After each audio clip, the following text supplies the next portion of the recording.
Почитувани представници на медиумите, почитувани сограѓани. Ви се обраќам денеска, а по повод вчерашниот предизборен говор на кандидатот за градоначалник за Гевгелија од редовите на СДСМ Саве Марачков, и искрено да ви кажам, бев изненаден од три работи.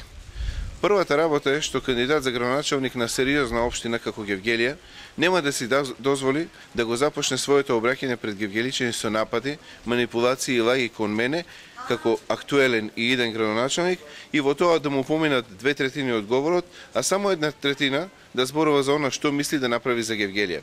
Но и тука ја утнал работата, па во недостаток на своја програма. Ако ја имаше, ќе ја покажеше. Човекот се послужил со Ресавската школа и препишал на 2/3 она што му фатило око од мојата програма. Сепак, му благодарам што сериозно ја сватил мојата порака до него, што ја испратив од мојот предизборен говор, седнал и ја прочитал мојата изборна програма, нешто поднаучил. Така треба, секогаш да се учи од оној кој има успеси и дела, па може би некогаш ќе му се посреќи.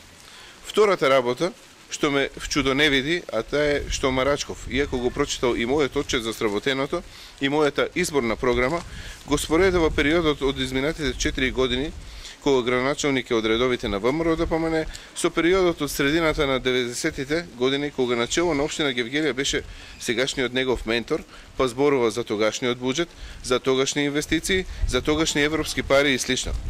Марачков со ова докажува дека за него и за тие околу него времето во Гевгелија застанало и дека на лидерот на ВМРО ДПМН и премиер на Република Македонија Никола Груевски имал право кога вели дека СДСМ е прегазено од времето.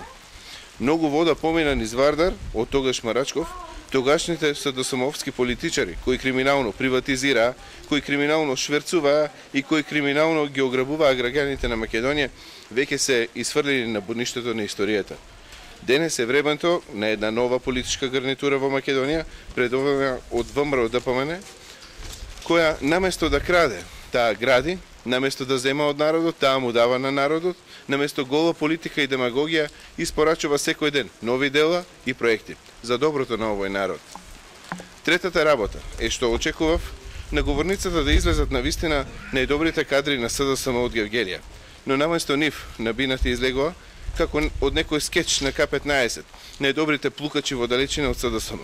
А како најголем плукач излезе лично носителот на листата на СДСМ, Олумчев, кој иако е задолжен за јавното здравје во Гевгелија, исплука најдалеку и најгнасно од сите, порачувајќи ми да си одам од Гевгелија. Само да му порачам дека Гевгелија не е ниту на татко му, ниту на СДСМ, па да дава такви глупави изјави. Ако пак си има некои проблеми од некоја друга природа, лекот се знае каде е. А сега имам неколку прашања до кандидатот Марачков. Зошто Марачков?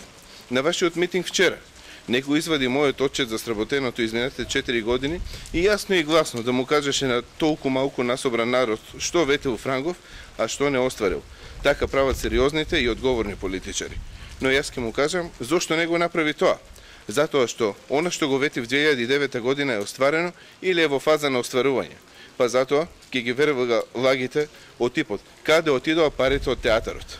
Па само слеп човек како вас од СДСМ не може да го види театарот и неговата убавина и функционалност и дека речиси секоја недела има по некој настан во него. Што не преговори барем 2-3 збора за Раулот, вашата голема инвестиција од која исцитавте милиони денари, а ја поплавивте Гевгелија 2004 година, кога никаде во Македонија немаше поплави, а токму поради тој Раул се поплави. Лаже, без срам и перде дека Гевгелија била небезбеден град. Беше ли побезбедна, да ве прашам, кога СДСМ беше на власт и кога се случија убиства во Гевгелија од кое се згрозуваше македонската јавност? Тешки разбойништва, пресметки меѓу наркодилери, меѓу ваши шверцерски кланови и кражби на каси со пари, вклучувајќи и касата на јавното претпријатие Македонски шуми, каде што директоруваше Саве Марачков. Ја внесовте бесрамно во вашите шпекулации и МПЦ. Да, во право сте, ќе градиме, ама не џамии, како што ви се сонило, туку нов црковен храм.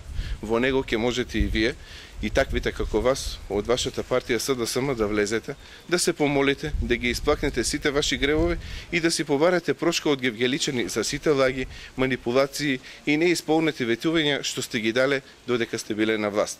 Впрочем, народот виде изминативе 4 години што направи Иван Франгов со своите соработници од ВМРО ДПМН, видоа гевгеличани дека се градат и канализациони мрежи во сите населени места.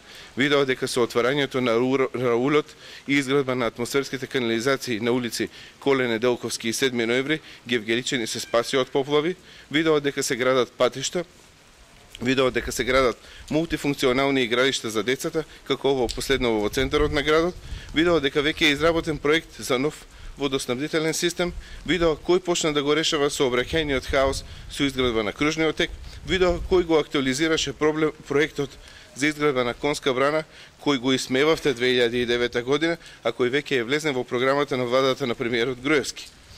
Тоа се факти пред кои останувате неми и затоа на вашиот митинг зборувате како било во времето кога Гевгелија вика Ќурчиево. Па токму тогаш Гевгелија беше сокак, ама не широк, туку тесен сокак. За разлика од денеска кога Гевгелија оди незадржливо напред и кога станува најпосакувана дестинација за живење. Па затоа, не се возбудувајте многу. Народот во Гевгелија е доволно паметен и знае дека на 24 март ќе гласа за кандидатот за градоначалник од ВМРО ДПМН и коалицијата за подобра Македонија Иван Франков и за нашата советничка листа ќе гласа за оние кои му нудат нови инвестиции, нови вработувања, нови паркови, нови комунално-патни инфраструктурни објекти. Гевгелија не се сака со празни зборови и без конкретна програма. Гевгелија се сака секој ден со нови дела и нови проекти. Ви благодарам.